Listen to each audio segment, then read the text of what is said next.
segunda parte del tema, algunas verdades relevantes acerca del infierno. Por retomar, miramos 5 preguntas, alcanzamos a responder 3. La primera es: ¿qué es el infierno? Nos dimos cuenta que pues la Biblia describe el infierno como el basurero del universo. Así como cada uno tiene su caneca de basura en la casa para desechar lo que no sirve, lo que ya definitivamente no tiene manera de ser restaurado, el infierno pues es ese lugar, porque pues Dios hizo la eternidad y puso eternidad en el corazón del ser humano, pero aquel que definitivamente no quiere vivir para Él, no quiere vivir en Él, no quiere creer en Él, no quiere escucharle ni verle ni nada, pues Dios simplemente preparó un lugar sin Dios. Ese lugar sin Dios es el infierno. Entonces la gente que quiere vivir sin Dios pues va a tener un lugar especial para ellos. Ahora, vimos que Dios hizo el infierno por su bondad, porque respeta la voluntad de cada ser humano, y obviamente el infierno va a permitir que haya esa división entre los justos y los injustos, y pues los justos no van a tener que seguir aguantando a los injustos, y los injustos no van a tener que aguantarse a los justos. Vimos un texto que dice que el mundo ve a los creyentes como la escoria, como la basura, como aquello de desecharse. Así como ellos hoy nos quieren desechar a nosotros, el mundo quiere desecharnos como creyentes, pues un día Dios va a decir, bueno, entonces se van a quitar el problema de encima, ¿cierto? Y Dios dice, hoy yo recojo lo mío y ustedes quédense con lo suyo. Vimos algunas palabras referentes al infierno. Vimos infernus, significa parte de abajo. Seol, que es el lugar de los muertos, pero vimos que eran no cualquier tipo de muertos, sino los que no tenían ninguna identificación. Entonces era una fosa común para personas sin identificación. Entonces, ¿quién va a ir al infierno? Una persona no reconocida por Dios. El Señor va a decir, nunca os conocí. Sencillo. No aparece en el libro de la vida. Pues no es reconocida. Entonces definitivamente va a ese lugar. Vimos la palabra Hades. Entendimos, los griegos veían Hades como un lugar gobernado por un dios pagano. Era el lugar de la muerte, pero gobernado por un dios pagano. Podríamos hablar de comillas del dios de la muerte inventado también acá, ¿cierto? Pero la Biblia nos dice algo sencillo, y es que Dios es el dueño de la vida y de la muerte. Y desde ese punto de vista los judíos pensaban, vimos un texto de Daniel 12:2, que muchos de los que duermen en el polvo iban a ser despertados, uno para vida eterna, otros para muerte eterna, para separación eterna. Entonces los judíos creían que la gente podía ser librada, no sacada del infierno, porque el que entró allá ya llore, ¿cierto? Librada mientras esté en vida, ¿no? La otra palabra que tenía que ver con el infierno era Gehenna, y Gehenna viene de una raíz en Jeremías 19, versículos 1 y 2, de la casa o el valle de los hijos de Hinnom. Y vimos que esa palabra hijos de Hinnom se vino a convertir en Gehenna. Se decía Hinnom y luego se empezó a llamar Gehenna, porque en ese lugar, según Jeremías, era el lugar de mayor pecado del pueblo de Israel. Entonces Dios dijo, allí se va a llamar también el valle de la matanza, y pues era un lugar de muerte, destrucción total. Y Dios le dijo al profeta Jeremías que allí, y vimos la comparación entre Jeremías capítulo 18, donde habla de cómo Dios restaura una vasija, mientras que en Jeremías 19, cómo Dios destruye una vasija. Dios allí destruye la vasija, ¿por qué? Porque dice que esa vasija ya no tiene restauración. Como ya no tiene restauración, pues la desecha totalmente, y era ahí en ese valle de los hijos de Hinnom, o en Gehenna, ese lugar de condenación, de muerte eterna. Entonces la gente que ya no tiene solución, ya no tiene arreglo, ya definitivamente dice, este ya no le puedo hacer más, ¿qué más le hago? Pues no me sirvió, definitivamente pues va para el Gehenna, que es el término que más usó Jesús, de hecho, porque la persona que más habló del infierno pues fue Jesús, pero en el Antiguo Testamento vemos este tipo de referencias respecto al Gehenna. Y segunda cosa que vimos fue por qué existe el infierno. Nos dimos cuenta que existe porque existen personas que definitivamente quieren vivir sin Dios, y entonces Dios, como los ama, les va a conceder su deseo, visto que definitivamente el infierno viene a ser Dios activamente entregando al hombre que le rechaza, a seguir su camino, a tener su propio destino, a alejarse de él, y en ningún lado la gente va a estar más lejos de Dios que en el infierno. porque es un lugar sin Dios. Punto. Y vimos que eso es un acto de justicia de Dios. Quiere decir que Dios le da a cada uno lo que quiere. Finalmente Dios termina cediendo, porque Dios no va a obligar la voluntad del hombre. Dios no va a decir, vengan, ven te obligo a ser cristiano para que no vayas al infierno. Dios no va a obligar absolutamente a nadie. Y de hecho el diablo tampoco obliga a nadie a ir al infierno. Básicamente la decisión, y entonces vimos la tercera parte, es quién decide ir al infierno, y vimos que no es una decisión de Dios, tampoco es una decisión del diablo, es una decisión de cada ser humano, porque Dios a cada ser humano le dio voluntad. Leímos Juan 3, 17 al 21, donde dice que Dios no envió a su Hijo al mundo para condenarlo, sino para que el mundo sea salvo por él. Pero el que no cree en él ya ha sido condenado. De hecho, ya está viviendo un infierno personal. Quiere decir, ya está separado de Dios, está escogiendo estar en lo más bajo, ya está escogiendo la muerte, ya está escogiendo que otro Dios lo gobierne. Está escogiendo el infierno por sí solo. Nadie lo está escogiendo por él. Finalmente, de esos 3 puntos, hay algo que denota la diferencia entre un creyente y un no creyente, y podemos pensar que básicamente la gente que va a ir al infierno va a sufrir allá lo que no quiso sufrir acá. Y ahorita vamos a leer un texto bien interesante, pero la Biblia dice algo en algún texto, no recuerdo ahorita el lugar, pero dice que lo que el hombre teme, eso le viene.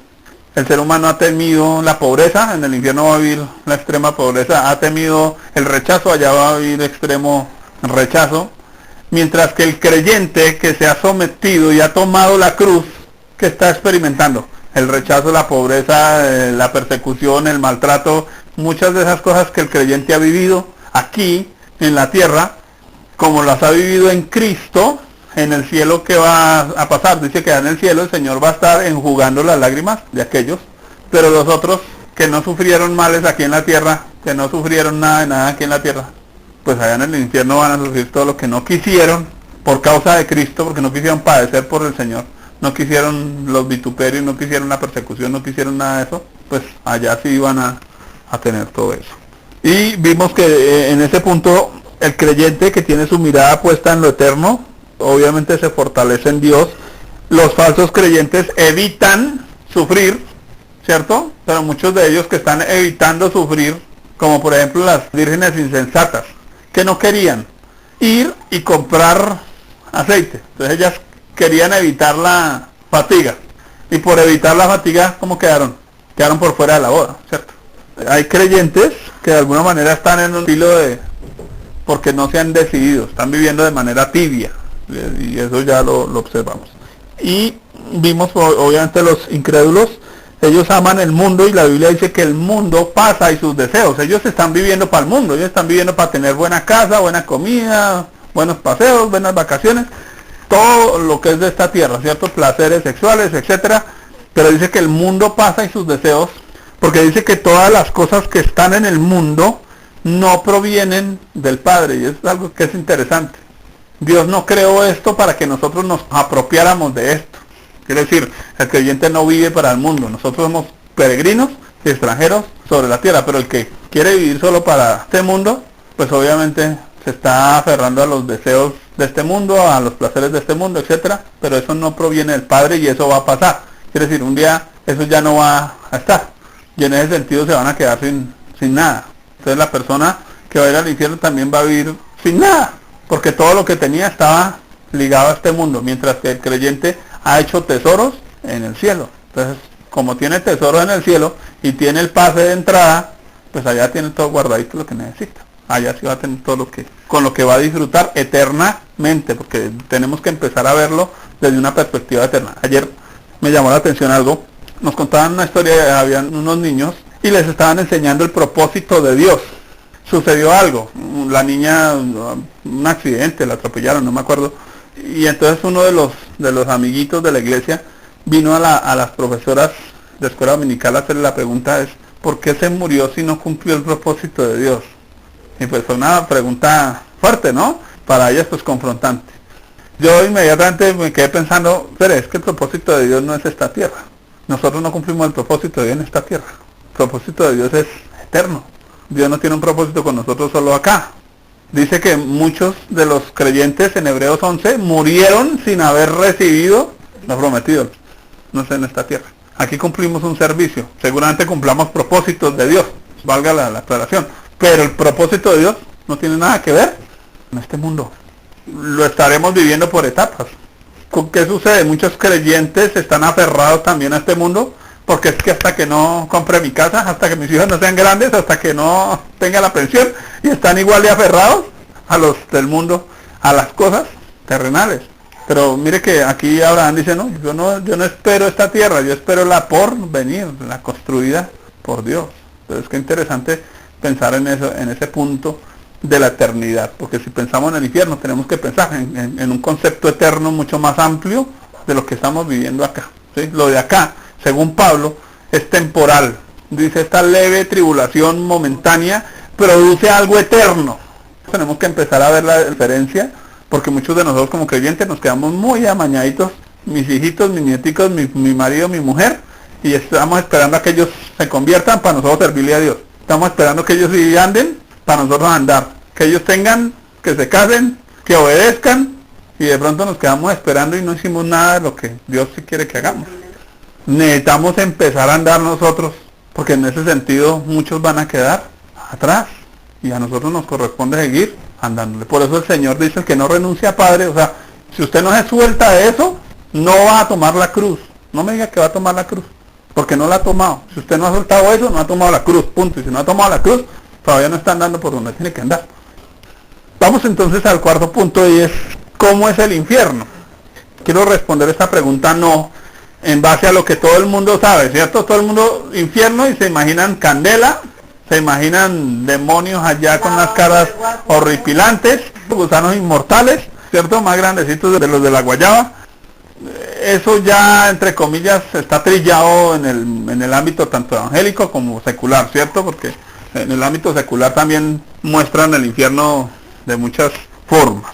Entonces no voy a hablar de esa parte. Quisiera pensar más bien en el infierno desde el punto interno del ser humano, de la experiencia del ser humano. ¿Cómo será el infierno para un ser humano?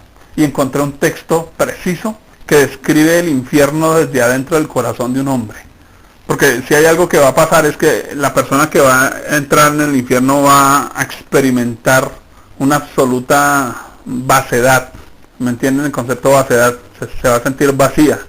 Un absoluto abandono, ni siquiera rechazo, de sí mismo. Va a ser una cantidad de sentimientos, porque recuerden que la Biblia dice que el Señor no solo va a enviar al infierno el alma, dice que puede enviar el alma y el cuerpo al infierno. Lo vamos a leer ahora otro texto.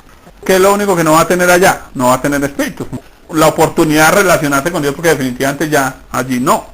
Pero la gente no va a estar en un estado espiritual en el infierno. La gente va a estar en un estado físico, porque si van con cuerpo, en un estado físico y almático. Es decir, su mente, su voluntad, sus emociones plenamente conscientes, plenamente activas. Entonces, imagínense una persona sin espíritu, con alma, mente, voluntad, emociones, completamente consciente de todo lo que va a vivir eternamente. Desde ese punto, ¿cómo es el infierno? Es cierto que es bastante cruel, pero no es la decisión de Dios. ¿Cómo es el infierno? Entonces voy a leer acá lo que tengo textual. El infierno es un lugar sin Dios, es un lugar sin amor, es un lugar sin vida, es un lugar sin relación con la santidad, es un lugar sin relación con la iglesia, un lugar sin relación empática y emocional con otros seres. Quiere decir que yo no voy a sentir lástima del otro porque estoy tan dolido de mí mismo que no puedo sentir lástima de los demás. Y en una total oscuridad, en un total abandono, sin reposo, sin temporalidad. Eso es tremendo. Y la gente se queja si le dio un dolor de cabeza 2 horas, ¿cierto? Imagínese un dolor de cabeza eternamente. Imagínese el peor malestar que usted haya podido sentir eternamente. Eso es el infierno. Por eso digo, desde la experiencia interna del ser humano. Me encontré con un texto que, a mi parecer, ejemplifica perfectamente el infierno, porque de alguna u otra manera pareciera que Dios llevó a esta persona a experimentarlo, y es Job. Podemos decir que Job experimentó una milésima de segundo de lo que pudiera ser la experiencia de una persona en el infierno, y Job lo describe en el capítulo 3. Hay algo que se ve en la naturaleza, quiero que se lo imagine, porque lo que voy a leer tiene que ver con eso. Imagínese un bebé, está en el vientre de su mamá, está en el estado perfecto, pero tiene el cordón umbilical amarrado al cuello y no lo han visto en la ecografía. ¿Qué puede pasar?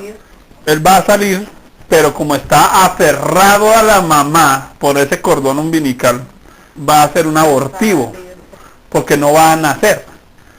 Realmente estar en el infierno va a ser como no haber nacido, aunque se estuvo en el vientre de la mamá. Yo pienso en la tierra como una gran matriz, donde Dios tiene sus hijos. ¿Qué va a pasar? Hay hijos que no van a nacer. Vamos a leerlo. Y no van a nacer porque están aferrados a este mundo, a las cosas de este mundo, a las personas de este mundo. Y se niegan, y se niegan, y se niegan una y dos y tres veces. Por eso Jesús dice, nunca los conocí. O sea, ustedes nunca tuvieron vida, no pude relacionarme con... Después de esto abrió Job su boca y maldijo su día. Y exclamó Job y dijo, perezca el día en que yo nací, y la noche en que se dijo varones concebidos. Sea aquel día sombrío y no cuide de él Dios desde arriba, ni claridad sobre él resplandezca. Mire que el infierno va a ser un lugar de absoluta oscuridad. Aféenlo las tinieblas y sombra de muerte. Repose sobre él nublado, que lo haga horrible como día caliginoso, o sea, un día maligno, el peor día de la vida. Ocupe aquella noche la oscuridad, no sea contada entre los días del año. Mire que el infierno va a ser un lugar eterno. Ni venga en él número de los meses, allá no va a pasar el tiempo. Oh, que fuera aquella noche solitaria, que no viniera canción alguna en ella. Maldíganla los que maldicen el día, los que se aprestan para despertar al Leviatán. Oscurezcanse las estrellas del alba, espere la luz y no venga, ni vean los párpados de la mañana. Por cuanto no cerró las puertas del vientre donde yo estaba, ni escondió de mis ojos la miseria, porque no morí yo en la matriz, o expiré al salir del vientre. ¿Por qué me recibieron las rodillas y a que los pechos para que mamase? Pues ahora estaría yo muerto y reposaría, dormiría, y entonces tendría descanso con los reyes y con los consejeros de la tierra que reedifican para sí ruinas, o con los príncipes que poseían el oro, que llenaban de plata sus casas. ¿Por qué no fui yo escondido como abortivo y como los pequeñitos que nunca vieron la luz? Allí los impíos dejan de perturbar, y allí descansan los de agotadas fuerzas. Allí también reposan los cautivos, no oyen la voz del capataz. Allí están el chico y el grande y el siervo libre de su señor. ¿Por qué se da a luz al trabajado y vida a los de ánimo amargado, que esperan la muerte y ella no llega aunque la buscan más que sus tesoros? Que se alegran sobremanera y se gozan cuando hallan el sepulcro. ¿Por qué se da vida al hombre que no sabe por dónde ha de ir y a quien Dios ha encerrado? Pues antes que mi pan viene mi suspiro y mis gemidos corren como aguas, porque el temor que me espantaba me ha venido y me ha acontecido lo que yo temía. No he tenido paz, no me aseguré, ni estuve reposado, no obstante me vino turbación. Una descripción perfecta de lo que es vivir un infierno en la tierra. ¿Cómo será sentirse solo, sentirse abandonado, sentirse encerrado en el infierno? Absolutamente. Buscar la muerte y no hallarla, porque ya no hay muerte. Porque la Biblia dice que el último enemigo que va a ser vencido es la muerte. Y si va a ser vencido, no va a existir la muerte, ni en el infierno, ni en el cielo. Es vida eterna sin Dios. Y hay un pleno dolor, amargura. Aquí hay una cantidad de descripciones impresionantes, pero hay una que más me llama la atención: sin reposo. Porque la Biblia dice que hay algunos que no van a entrar en el reposo por causa de incredulidad. Una sola cosa nos puede lanzar al infierno: la incredulidad. No le creemos a Dios, infierno. Le creemos, cielo. Toda la Biblia se resume en eso, ¿cierto? Creo yo que una descripción del infierno desde la perspectiva interna del corazón. Bastante fuerte, creo que se puede volver a leer, la pueden volver a mirar.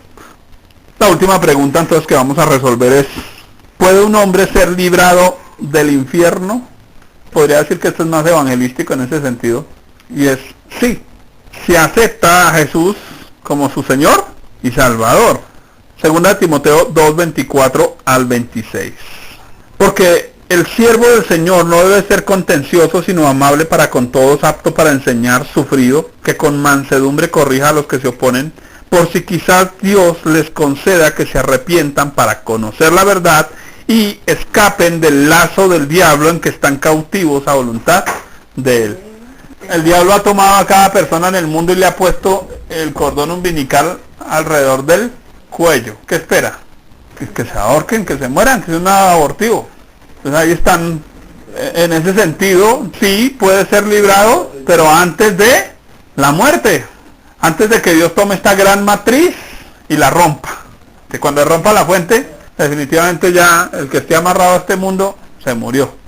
El que esté amarrado a Cristo va a vivir. Suena castizo, pero es literal. Hebreos 3:14 al 19 dice: porque somos hechos participantes de Cristo, con tal que retengamos firme hasta el fin nuestra confianza del principio. Entre tanto que se dice: si oyereis hoy su voz, no endurezcáis vuestros corazones como en la provocación. ¿Quiénes fueron los que habiendo oído le provocaron? ¿No fueron todos los que salieron de Egipto por mano de Moisés?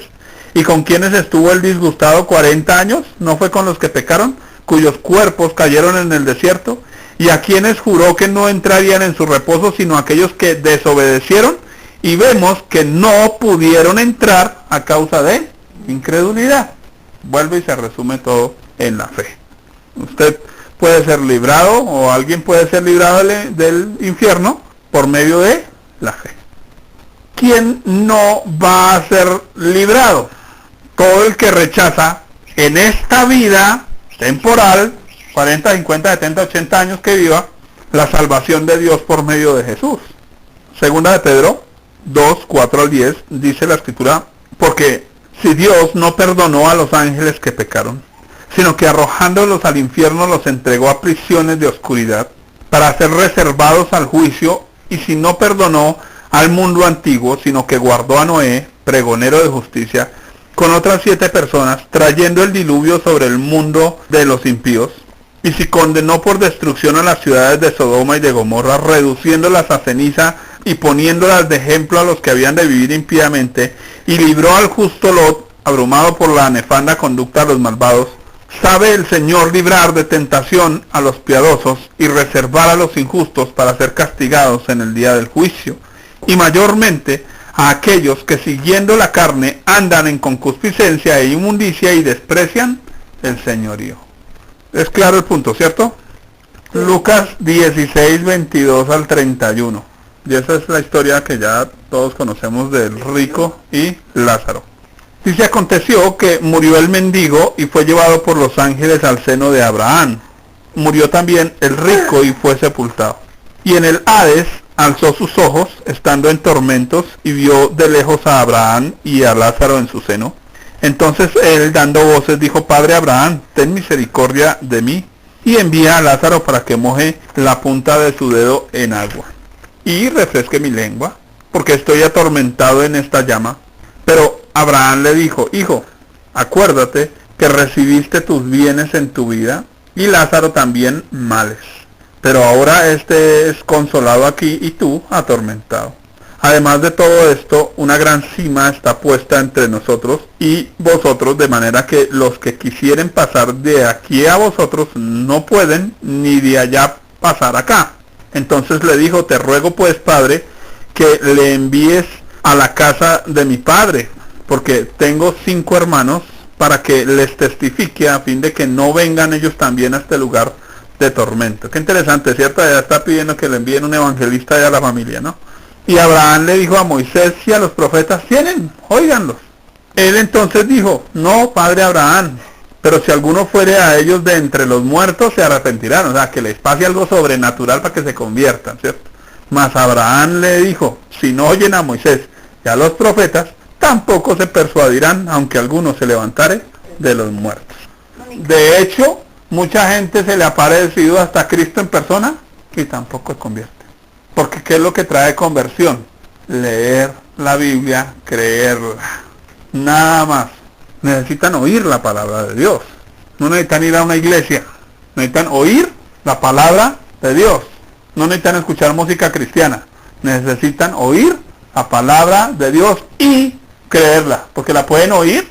Si no la creen, tampoco les va a servir. Bastante claro, ¿cierto? Ese punto. Digamos que aquí estamos viendo algo, y es que después de la muerte física, definitivamente ahí sí ya salida del infierno no hay. Es más, tampoco hay salida del cielo.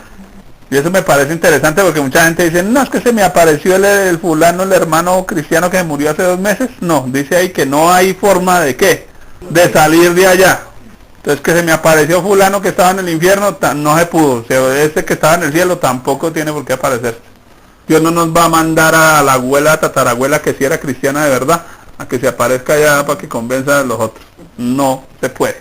Punto. Hay un gran abismo y si lo puso Dios, créanme que esa vaina no la rompe nadie. Sencillo, ¿sí o no? Y bueno, entonces arranco con la conclusión.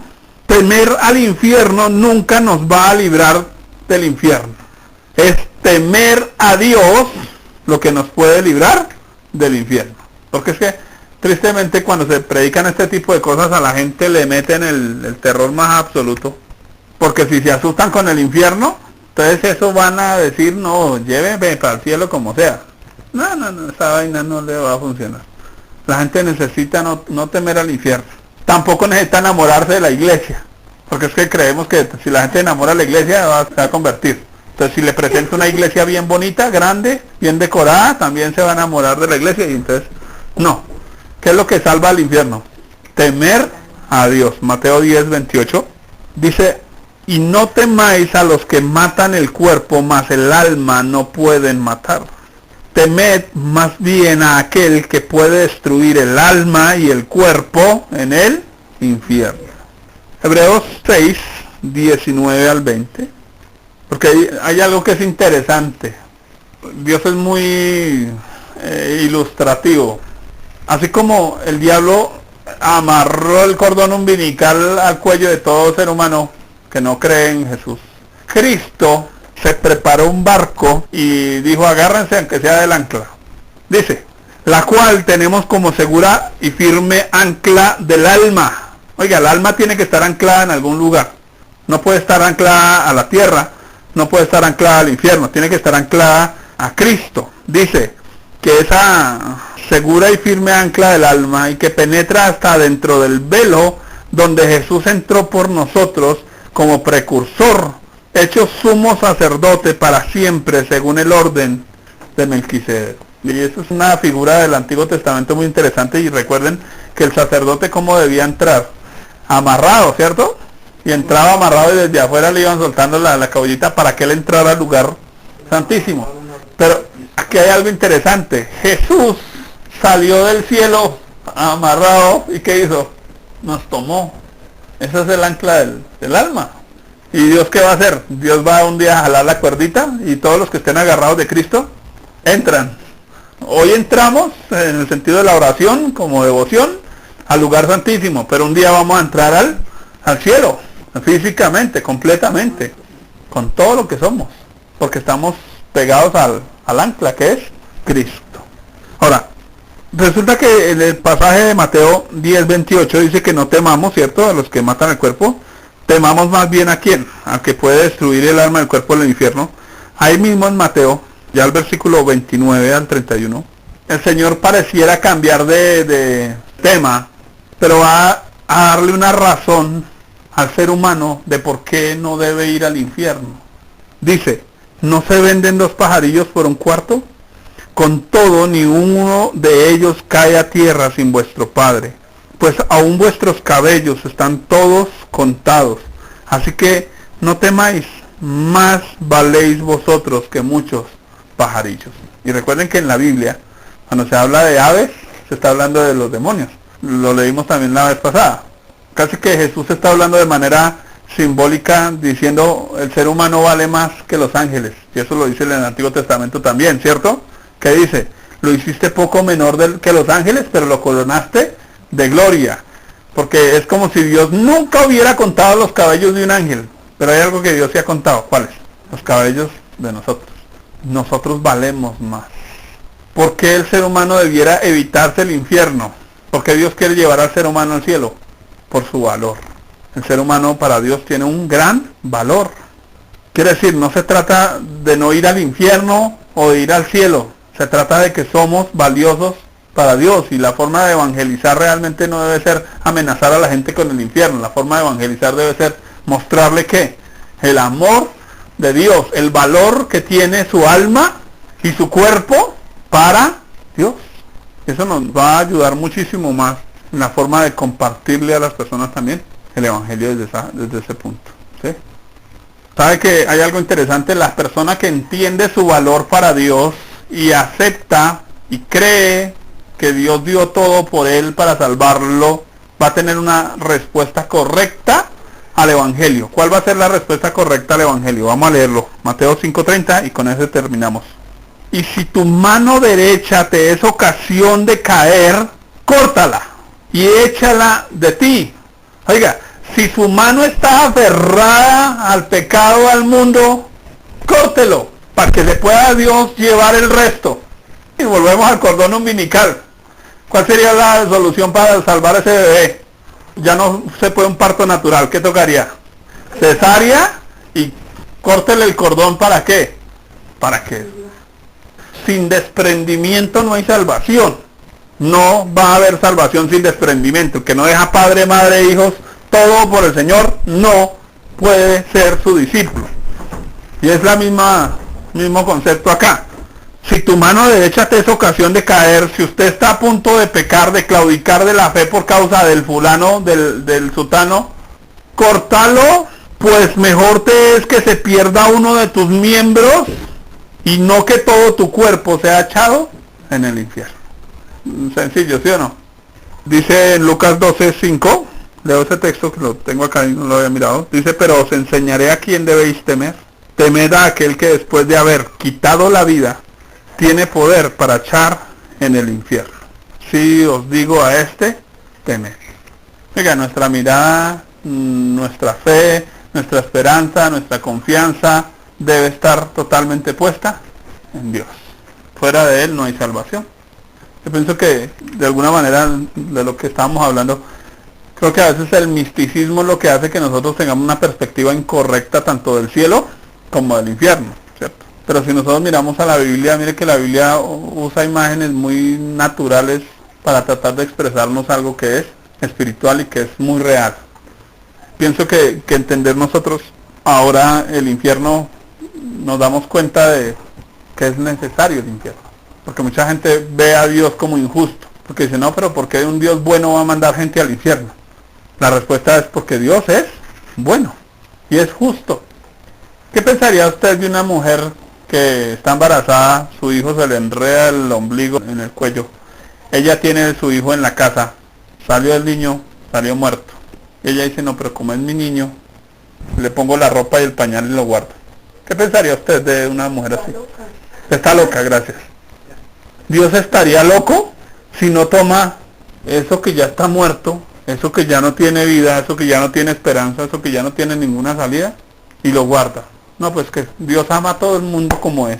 ¿Dios ama a todo el mundo como es? No. ¿Dios se aguanta todo? No. ¿Qué es lo justo? ¿Qué es lo correcto? ¿Qué es lo sensato? Hágale un lugar especial. Seol, sepultura. ¿A quién? A ese niño sin nombre. No se le ha dado un título, no se ha escrito en el registro, no está en el libro de la vida. De hecho, muere no. Lo entierro porque ya está muerto. Dios no va a matar a nadie. Dios no ha matado a nadie. Dios ¿a quién va a enviar al infierno? A los que ya están muertos. Dios no va a enviar ni uno vivo al infierno. Ya están muertos, separados de la relación con Dios. Por eso entendemos la diferencia, ¿cierto? No estamos hablando de la muerte eterna, porque estamos hablando de un infierno, una vida eterna sin Dios. Y eso es importante entenderlo. ¿Listos?